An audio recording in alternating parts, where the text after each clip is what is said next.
तो bulldozer action से दूर है, या यूं कह सकते हैं कि सुप्रीम कोर्ट ने फिलहाल बुलडोजर पर ब्रेक लगा दिया है, लेकिन जुबानी जंग पर ब्रेक कौन लगाए? असदुद्दीन ओवैसी अब कह रहे हैं कि जानबूझकर एक समुदाय विशेष को टारगेट किया गया, उनके मकान ध्वस्त कर दिए गए, उनकी दुकानें तोड़ दी गई। लेकिन क्या यही सच है? इसको जानने के लिए एक स्पेशल रिपोर्ट आप सभी तक हम साझा करें, जरा नजर डालें।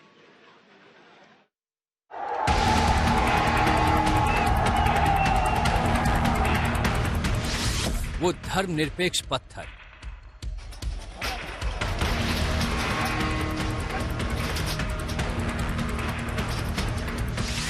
ये सांप्रदायिक बुलडोजर,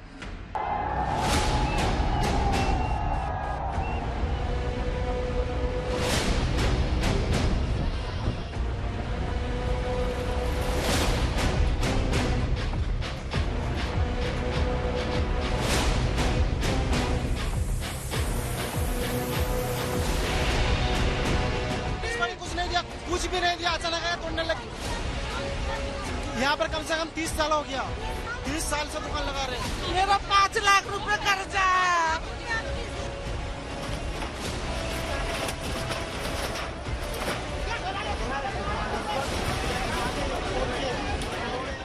जी 16 अप्रैल को हनुमान जयंती की शोभा यात्रा पर ये पत्थर ही थे ना, पत्थर ही चले थे ना।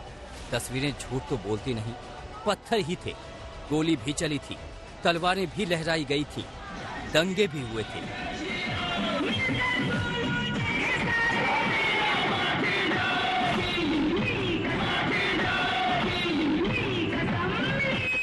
मगर खुद को धर्मनिरपेक्ष कहने वाला धड़ा इन सबको ऐसे बता रहा है जैसे उन पत्थरों पर राम, हनुमान, ईश्वर, अल्लाह, ईसा, मूसा सबके नाम लिखे थे। वे धर्मनिरपेक्ष थे, वे स्वाभाविक थे, उनका चलना समाज के आगे बढ़ने की निशानी है। और जब बुलडोजर चले तो वो सांप्रदायिक थे, वो एक वर्ग विशेष के लिए थे। वो निशाने पर चुन कर आए थे। उन्हें मस्जिद के आसपास ऑपरेशन करना था, उन्हें सबक सिखाना था, उन्हें संदेश देना था कि हद में रहो, जद में रहो, कि कायदे में रहोगे तो ही फायदे में रहोगे। रहनुमा असदुद्दीन ओवैसी जी को तो यही लग रहा है।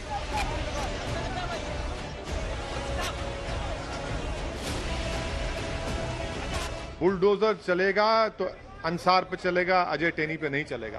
तो आप कह रहे हैं कि ज्यादा जो कार्रवाई हो रही है वो सिर्फ मुसलमानों के खिलाफ ही हो रही है? कार्रवाई नहीं, ज्यादातर लिखत में दे रहे हैं बीजेपी के लीडर्स दिल्ली में कि ये XYZ इनका नाम है, ये पत्थर फेंके, इनका घर तोड़ो। लेटर है, दे रहे हैं लेटर लिखकर, उसके बाद आप ऑर्डर इशू करते हैं। रमन झा किस वर्ग से आते हैं? उनकी क्या विशेष पहचान है?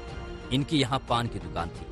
धार्मिक आधार पर भेदभाव हुआ होता तो इनकी दुकान आज भी सलामत रहती, मगर हकीकत यह है कि इनकी दुकान का वजूद मिट चुका है। मुझे मौका भी नहीं दिया हटाने के लिए। मैं 3 बार आया हूँ सुबह से। मैंने ये कहा था कि दुकान हटा दूं, बोला नहीं, रहने दो, ऐसी कोई बात नहीं होगी, और फिर भी तोड़ ताड़ दिए।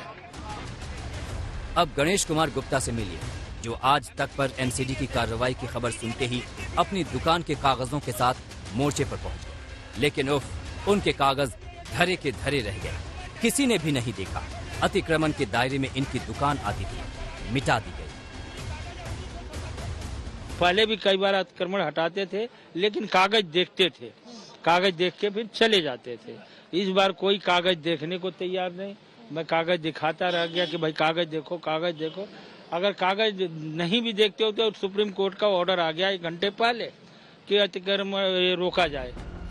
सबसे ज्यादा सवाल इस बात पर उठ रहे हैं कि अगर मस्जिद का अवैध चबूतरा चकनाचूर कर दिया गया तो थोड़ी दूर पर मंदिर के बाहर का अतिक्रमण क्यों बख्श दिया गया?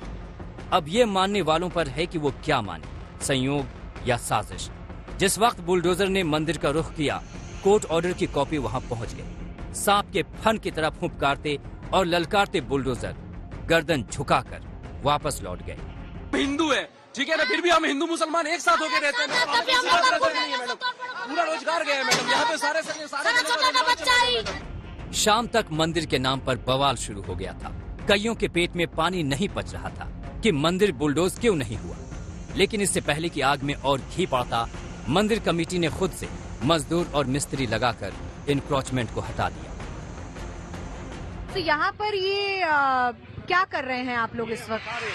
जो कह रहे थे सुबह की मंदिर पे आगे बढ़ा हुआ हिस्सा है उसको हम खुद ही हटा रहे हैं। मंदिर पर बुलडोजर की कार्रवाई नहीं हुई थी, तो इस कारण से आपने इनको बुलाया है आज हटाने के लिए? हम खुद ही मंदिर समिति ने फैसला लिया कि हम इसको खुद हटाते हैं। ये देश जितना हिंदुओं का है उतना ही मुसलमानों का भी। हिंदू मुसलमान देखकर कोई बच्चा किसी के घर में जन्म नहीं लेता। जिहाद, विवाद, पत्थरबाजी, तलवारबाजी उन्हें कोई न कोई सिखाता है। मजहब के नाम पर उन्हें बांटता है, नफरत फैलाता है। सदियों से हिंदू मुसलमान एक संवेदनशील मामला रहा है। आरोप लगाने वाले अगर संवेदनहीन हुए तो ये आग कभी नहीं बुझेगी।